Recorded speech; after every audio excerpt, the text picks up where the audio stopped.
Hello, Meredith. So, can you tell us a little bit about the challenges of a blended family in probate?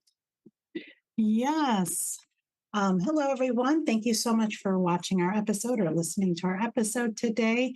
We do have a great topic today. It's just about blended families, which always seems to be a bit challenging when it comes to not only on estate planning, but more importantly, when you don't do the planning, whether a family will go through some challenges of and figuring that out. So I'll give an example today.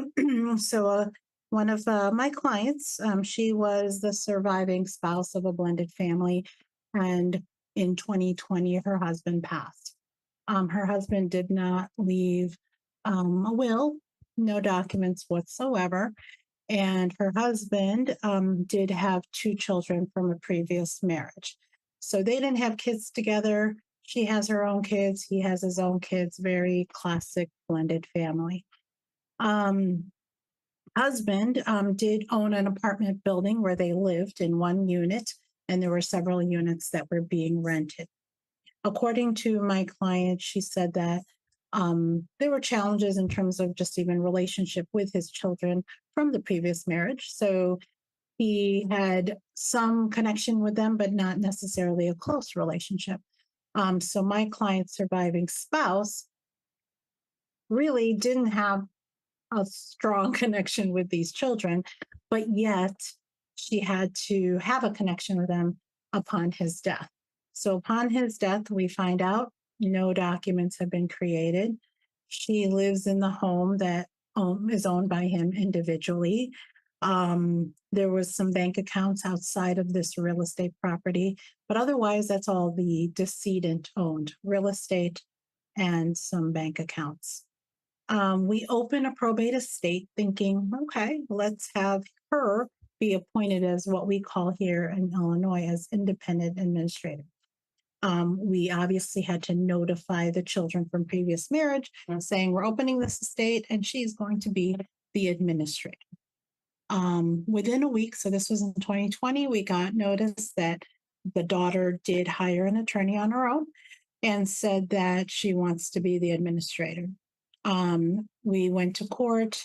We ended up having what is called supervised administration as opposed to independent administration, which means we have to go out and have the judge approve everything that my client does.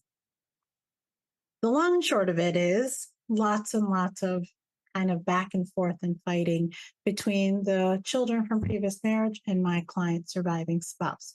She was doing her best to be this landlord to take care of the tenants in the building and trying to keep up with the property. It was not her role during the marriage, it was her husband's role. And now she's just trying to figure it out, trying to keep the property going and trying to keep the tenants happy so she keeps the property going. She wasn't sure whether she was going to sell the property yet. Plus, COVID times was a little bit more challenging, certainly, to have to sell the property. Long and short of it, she did finally sell it last year and was ready to close the estate. Now, the challenge is it was already difficult in the beginning to get her appointed, my client appointed, but then it was also a challenge to deal with the children from previous marriage and figuring out how much is going to go to each person. At the end of the day, who gets what? According to the statutes, it says 50% goes to surviving spouse, 50% goes to surviving children, which sounds okay. The only challenge is certainly there were a lot of back and forth on what did you spend money on? Why did you spend money on that? Or what happened to this asset?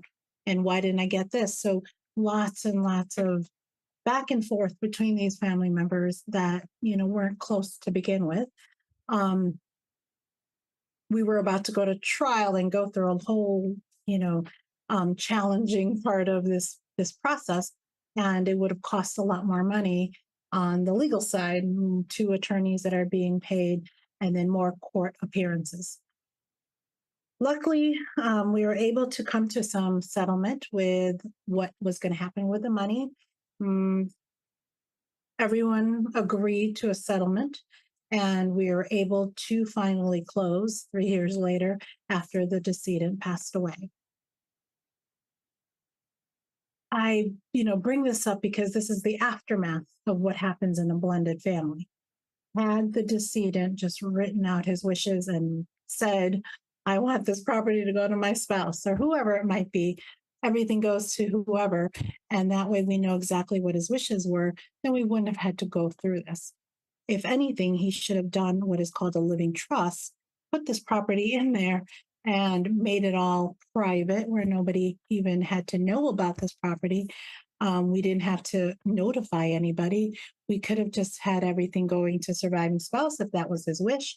Or he could have just said, okay, I'm giving a portion to my spouse, a portion to my kids, but here's exactly what it is. It would have been much cheaper, not paying two lawyers going through court processes. Um, it would have taken a shorter amount of time. We wouldn't have taken 3 years. We would have just said, okay, here's what's going to happen. We're going to, if everything was going to go to surviving spouse, we wouldn't have had to deal with the children from previous marriage at all. And then the third is it's public record. So now everybody knew about this estate that's been opened and anyone could have filed a claim. Luckily for this situation, there was no claims. There were no claims and we were able to close. And the moral of the story is plan ahead.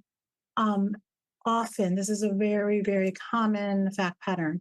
You have surviving spouse versus children from previous marriage. Very, very common where people are fighting over what did the decedent really want. Often we have estranged relationships and decedent maybe didn't want that money to go to children from previous marriage because the relationship had been strained. um, we don't know what his wishes were because we had nothing to go by. We just have the statutes to go by and that's what we have to follow. The end of the day, planning is important. Do it right rather than just let it happen, rather than assuming everyone's going to have your best interests at heart and everyone's going to play nice and accept whatever they're supposed to accept. This particular estate that I'm discussing could have been worse, a lot worse. We could have been in court, a lot more court costs, a lot more lawyer fees.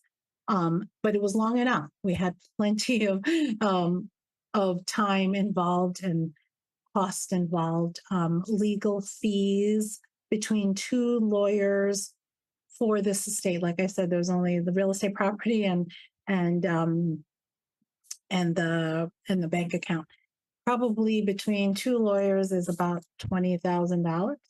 That's a lot of money that could have gone to surviving spouse, gone to the family rather than lawyers. So just a tip that blended families, please, please, please come see me. Let's talk about your situation. Let's prevent this fighting. And certainly let's save some of this money that you've worked so hard for and give it to the people that you want it to go to. If you have any questions, come by the office or call us and we will be happy to have an appointment and chat with you. Again, I'm Bott of Bott Associates. Thanks for watching or listening to our podcast. Have a great day.